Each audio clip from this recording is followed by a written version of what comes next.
عباسی خلافت کے زمانے میں دجلہ کے کنارے سے کچھ فاصلے پر ایک چھوٹا سا قصبہ آباد تھا۔ نام تھا قصبہ بیت الزیتون۔ چھوٹا ضرور تھا مگر زندہ تھا۔ صبح اذان کے ساتھ جاگتا، دن بھر بازار میں دینار کھنکتے، شام کو گلیوں میں بچے کھیلتے اور رات کو چراغوں کی روشنی میں لوگ اپنی اپنی کہانیاں جیتے۔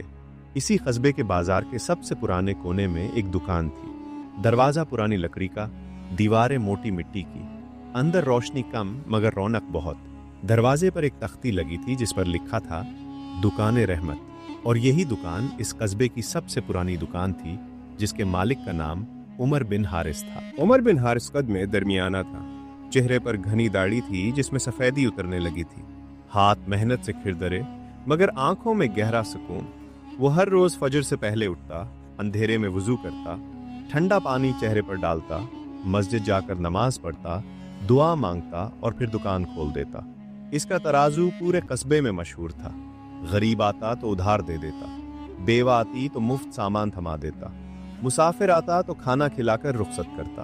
لوگ کہتے تھے عمر کی دکان پر اللہ کی رحمت ہے، اور واقعی رحمت تھی۔ اس کی ایک نیک بیوی تھی اور ایک بیٹا یوسف 15 برس کا، خاموش مگر ذہین، باپ کی ہر بات غور سے سنتا اور ہر نصیحت دل میں بٹھا لیتا۔ عمر کا ایک چھوٹا بھائی تھا، زیاد بن حارث، دیکھنے میں خوش لباس، باتوں میں میٹھا مگر اندر سے حسد اور لالچ سے بھرا ہوا۔ جب باپ کا انتقال ہوا تو جائیداد آدھی آدھی بانٹی گئی، زمین برابر ملی، مگر دکان رحمت صرف عمر کے حصے میں آئی، اور یہی بات زیاد کے دل میں آگ کی طرح جلتی رہی۔ اس نے اپنی زمین بیچ دی، دینار اڑا دیے، غلط صحبت اختیار کی، مگر دل کی آگ نہ بجھی۔ ہر رات سوچتا یہ دکان میری ہونی چاہیے تھی، اور چھوٹی چھوٹی چالیں چلتا رہتا۔ کبھی رات کے اندھیرے میں دکان کے دروازے پر مٹی ڈال دیتا، کبھی بازار میں افواہ پھیلا دیتا کہ عمر کا ترازو ٹھیک نہیں، کبھی گاہکوں کے کانوں میں ڈال دیتا کہ عمر مہنگا بیچتا ہے، مگر ہر بار ناکام رہتا، کیونکہ عمر کی ایمانداری کا دفاع خود قصبے کے لوگ کرتے تھے، اور ہر ناکامی کے ساتھ زیاد کے اندر کی آگ اور تیز ہو جاتی۔ عمر کئی دنوں سے بیمار تھا، بخار اترنے کا نام نہیں لے رہا تھا۔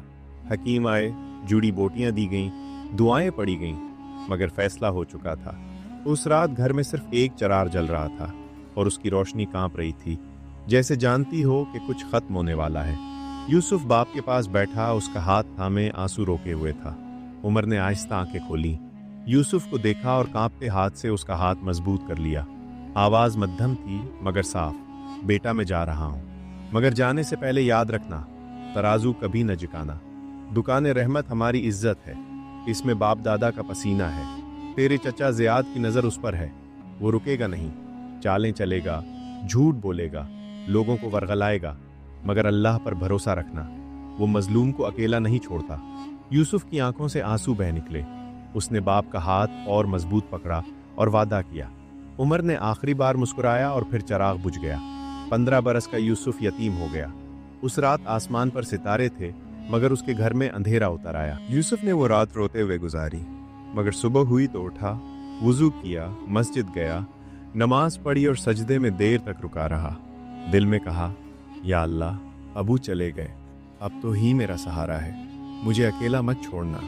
پھر وہ اٹھا، دکان کی چابی لی، بازار پہنچا، دروازے کے سامنے کھڑا ہو کر پرانی لکڑی کی تختی کو دیکھا جس پر دکان رحمت لکھا تھا۔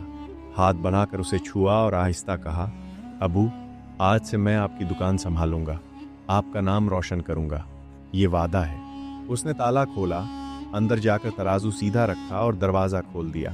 وہ صبح عام نہیں تھی۔ ایک یتیم لڑکے نے ٹوٹے دل مگر مضبوط ارادے کے ساتھ اپنے باپ کی امانت سنبھالی، اور آسمان نے وہ منظر دیکھا۔ زیاد نے دیکھا کہ یوسف نے دکان کھول لی ہے تو اس کے ہونٹوں پر ٹھنڈی مسکراہٹ آئی، اور اس نے پہلی چال چلی، بازار کے چند آدمیوں کو پیسے دیے اور کہا، ہر گاہک کے کان میں ڈال دو کہ یوسف ابھی بچہ ہے، اسے حساب نہیں آتا، اس کا ترازو ٹھیک نہیں، ایمانداری باپ میں تھی، بیٹے میں نہیں۔ اگلے دنوں میں گاہک کم ہونے لگے، کچھ آتے، سامان دیکھتے اور بغیر خریدے چلے جاتے۔ یوسف نے بات سمجھ لی، اس نے ہر آنے والے کو خود بلایا، سامنے بٹھایا، اپنے ہاتھ سے ترازو میں سامان تولا اور کہا، آپ خود دیکھ لیں، ایک دانہ بھی کم نہیں۔ آہستہ آہستہ لوگوں کا اعتماد لوٹ آیا۔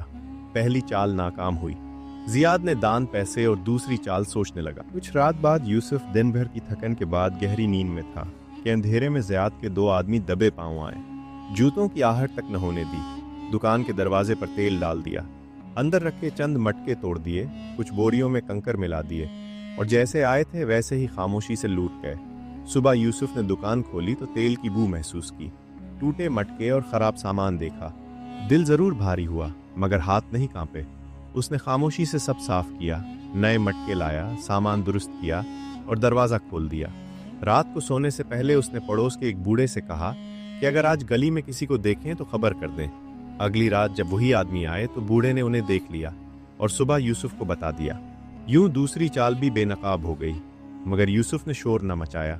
सब कुछ दिल में रख लिया और वक्त का इंतजार करने लगा। जियाद समझ चुका था कि छोटी चालों से यूसुफ नहीं टूटेगा, इसलिए वो कस्बे के सबसे ताकतवर ताजिर इब्ने मसूद के पास गया। वही जिसकी दौलत सब पर भारी थी, जिसके आदमी हर कोने में थे और जो काजी को भी खरीद सकता था। दोनों ने मिलकर बड़ी साजिश बनाई। पहले अबू सालिम को निशाना बनाया, वो बूढ़ा जो उमर बिन हारिस का पुराना साथी था और जानता था कि उमर ने कभी कर्ज नहीं लिया। रात को उसके दरवाजे पर दो आदमी गए, धमकी दी कि अगर अदालत में यूसुफ के हक में बोला तो घर भी टूटेगा और हड्डियां भी। बूढ़े का दिल कांप गया। वो अकेला था, दरवाजा बंद करके खामोश हो गया।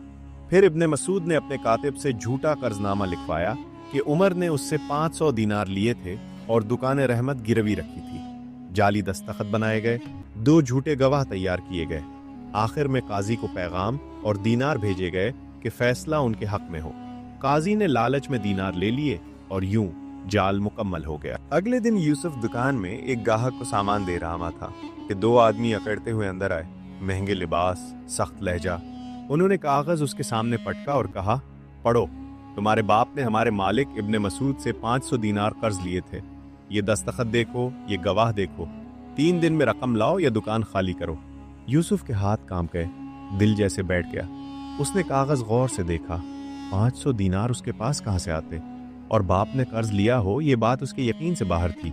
वो तो हमेशा कहते थे कर्ज जिल्लत है, ये कागज झूठा है, मगर वो उसे झूठा साबित कैसे करे? उसने आंखें बंद करके दिल में दुआ की, फिर खुद को संभाला, आंखें खोलकर कहा, 3 दिन है ना, ठीक है, जाओ। आदमी चले गए। यूसुफ ने दुकान बंद की और बाहर निकल पड़ा। यूसुफ सीधा शेख इब्राहिम के घर पहुंचा, वही जो उमर के सबसे पुराने दोस्त थे। 70 बरस से ऊपर उम्र, सफेद दाढ़ी सीने तक, मगर आंखों में अब भी रोशनी। दरवाजा खटखटाया तो शेख ने चेहरा देखकर ही कहा, अंदर आ जाओ बेटा। यूसुफ ने सब कुछ बता दिया, झूठा कर्जनामा, जियाद की चालें, रात का नुकसान, अबू सालिम को दी गई धमकी। शेख खामोशी से सुनते रहे, फिर अंदर जाकर एक बोसीदा संदूक ले आए।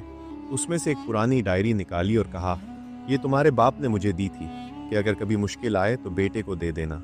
यूसुफ ने डायरी खोली तो उसमें उमर ने जिंदगी भर के हर दीनार का हिसाब लिख रखा था, हर खरीदो फरोख्त, हर लेन देन, और कहीं भी इब्ने मसूद के कर्ज का नाम नहीं था। यूसुफ की आंखें नम हो गईं, मगर दिल मजबूत हो गया। शेख ने कहा, अबू सालिम को मैं संभाल लूंगा। तुम आज रात हर उस शख्स से मिलो जिसने तुम्हारे बाप की अमानतदारी देखी है। कल उन्हें अदालत में ले आना। सच को शायद गवाह की जरूरत ना हो, मगर गवाह उसे ताकत देते हैं। यूसुफ उठा और उस रात पूरे कस्बे के दरवाजे खटखटाता रहा, एक एक शख्स से मिला। अगले दिन कस्बे के चौक में अदालत लगी। पूरा कस्बा जमा था, बूढ़े जवान, औरतें छतों पर, बच्चे दीवारों पर। एक तरफ इब्ने मसूद खड़ा था, महंगे लिबास में, एतमाद से चेहरा चमक रहा था। 2 झूठे गवाह उसके साथ और ज़ियाद मुस्कुराते हुए, सब मंसूबे के मुताबिक।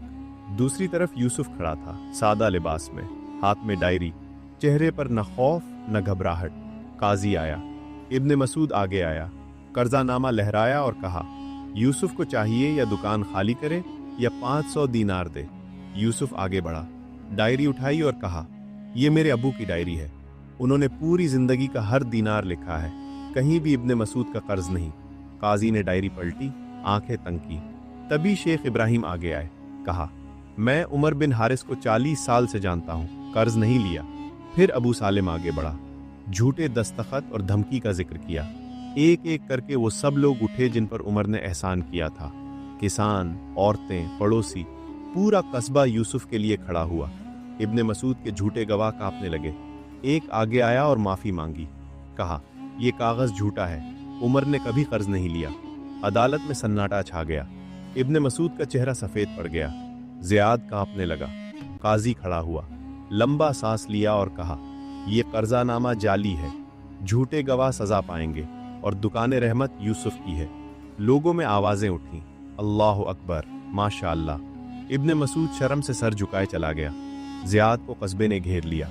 शर्म उसकी सजा थी और यूसुफ वहां खड़ा रहा, आंखों में आंसू, दिल में शुक्र।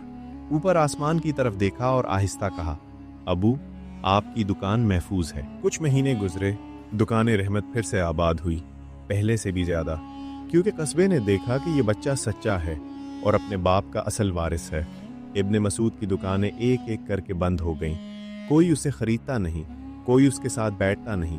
वो अकेला रह गया अपनी दौलत और निदामत के साथ। ज़ियाद एक दिन अकेला यूसुफ की दुकान पर आया, सर झुका, हाथ बांधे, कहा, बेटे, मैंने बहुत बड़ी गलती की। तेरे अबू मेरे सगे भाई थे और मैंने उनके बेटे के साथ ये किया। यूसुफ ने काफी देर उसे देखा, फिर कंधे पर हाथ रखा और कहा, चचा जान, अबू कहते थे माफ करना सबसे बड़ी ताकत है। मैंने माफ किया। ज़ियाद की आंखों से आंसू गिर गए और वो वहां बैठकर देर तक रोता रहा।